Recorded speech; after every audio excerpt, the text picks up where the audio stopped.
pemirsa, masih bersama saya Syifa Aulia dalam Berita Kaltim hari ini. Kembali kami sampaikan 3 berita utama Kaltim hari ini.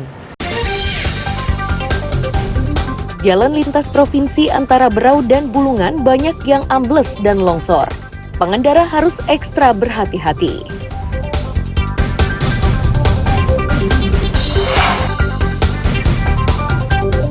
Buntut dari makanan basi, penumpang kapal Mutiara Verindo 7 akan diberi kompensasi Rp100.000 per penumpang.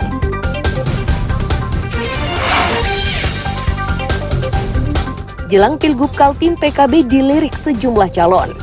Sedangkan di Kalimantan Utara, calon dan tim ses mulai mendaftarkan diri ke parpol.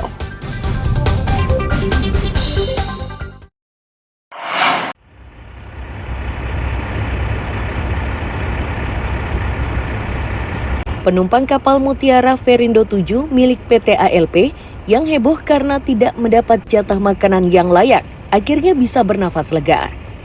Tuntutan agar 1.900 penumpang jurusan Surabaya Balikpapan diberi kompensasi dikabulkan oleh perusahaan pemilik kapal. Itu ditegaskan oleh Dewa Rizky Atmaja, Kepala Cabang ALP di Balikpapan.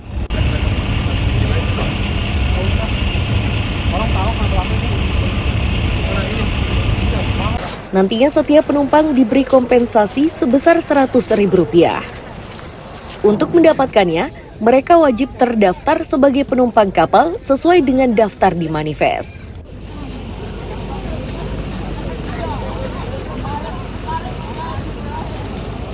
Makanan, apakah layak, apa tidak, atau mengada-ngada dengan pembicaraan ini?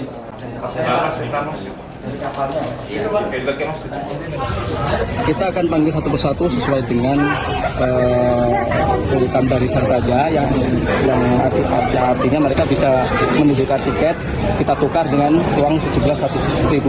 Kami juga melakukan pengecekan melalui sistem. Apabila tiket tersebut kami cek di barcode sesuai dengan sistem kami memang ada, kami berikan untuk cash. Terima kasih. Beberapa tadi ada yang minta transfer, tidak apa-apa, asalkan sabar aja menunggu kami gitu aja. Karena kami mendulukan dulu yang cash dulu aja, yang menunggu di sini. Cashnya dilakukan di pelabuhan atau? Yang cashnya dilakukan di pelabuhan.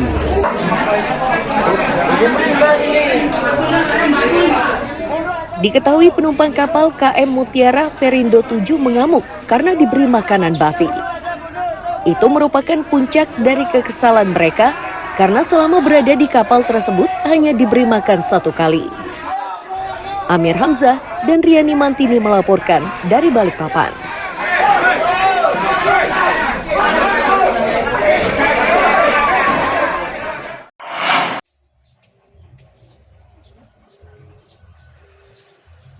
Seperti inilah kondisi ujung Sungai Karangmumus, Samarinda. Semak-semak yang menutupi sungai inilah yang meresahkan pemerhati lingkungan. Tutupan seperti ini diakui banyak dijumpai di bagian hulu sungai. Sedangkan di bagian hilirnya sudah ditata melalui program penataan Sungai Karangmumus.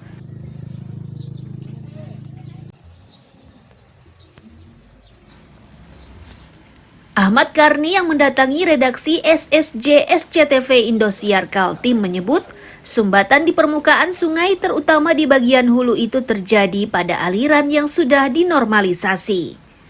Sungai yang setelah dinormalisasi lebar mencapai 5 meter, kini hanya tersisa 2 meter. Karni khawatir jika kondisi ini terus dibiarkan, maka banjir di bagian hilir sungai akan kembali terjadi. Baru-barusan ini tadi, baru.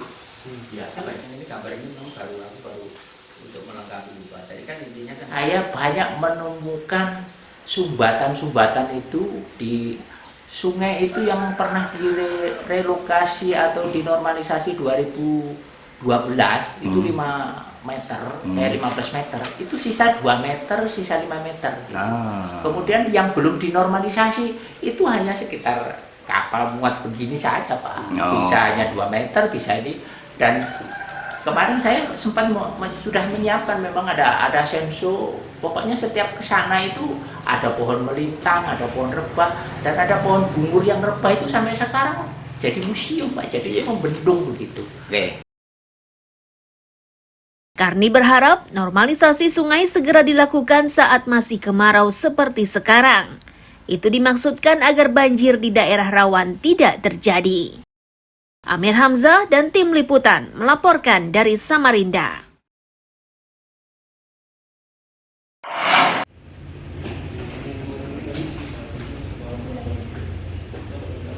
Kantor Imigrasi Tanjung Redep sejak awal tahun 2024 sudah membuka layanan elektronik paspor.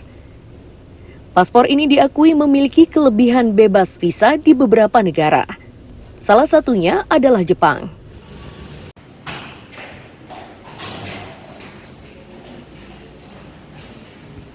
Kasubsi Pelayanan dan Verifikasi Dokumen Keimigrasian menyatakan, peminat e-paspor kini semakin meningkat karena masa berlakunya diperpanjang menjadi 10 tahun. Untuk wilayah Berau, paspor yang bisa diterbitkan perharinya mencapai 10 kuota. Sedangkan kuotanya bergantung dari data di internet.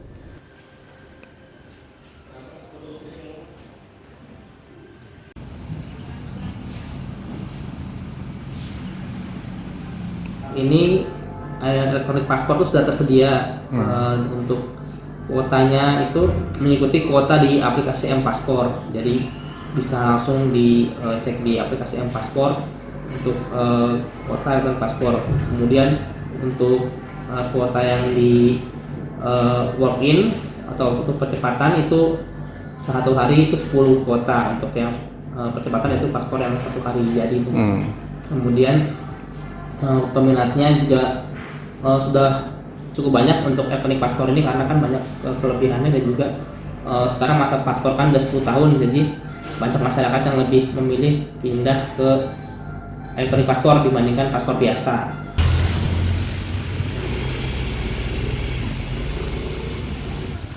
Untuk kantor imigrasi wilayah Berau, sejak Januari hingga 23 April 2024, jumlah pemohon paspor elektronik yang sudah diterbitkan sebanyak 256 paspor. Jumlah ini dipastikan bertambah menyusul pelaksanaan ibadah haji 2024. Miko Gusti melaporkan dari Kabupaten Berau.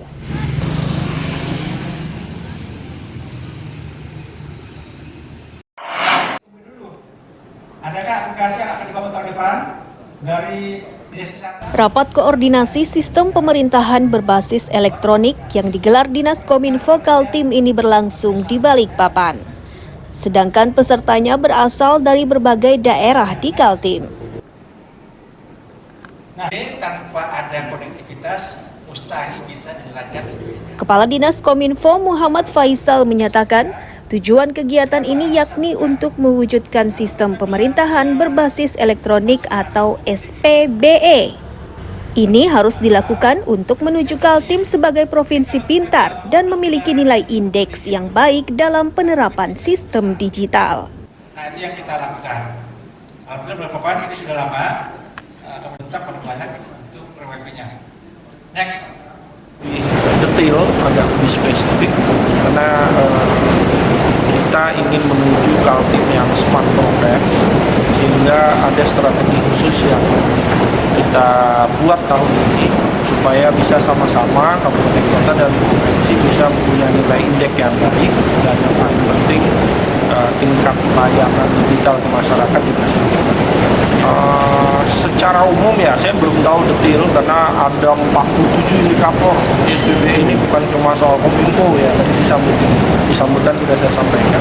Untuk sama-sama kita mendengarkan laporan Ketua Panitia Pelaksana yang akan disampaikan, dipersilakan. Di Kaltim terdapat beberapa daerah yang masih sulit menerapkan sistem pemerintahan berbasis elektronik. Itu terjadi karena mereka terkendala jaringan internet. Daerah-daerah tersebut adalah Kabupaten Mahakam Ulu dan Kutai Barat. Amir Hamzah dan Riani Mantini melaporkan dari Balikpapan. Kaltim, Bapak Asisten Tigas, Kadis Daerah Provinsi Kalimantan.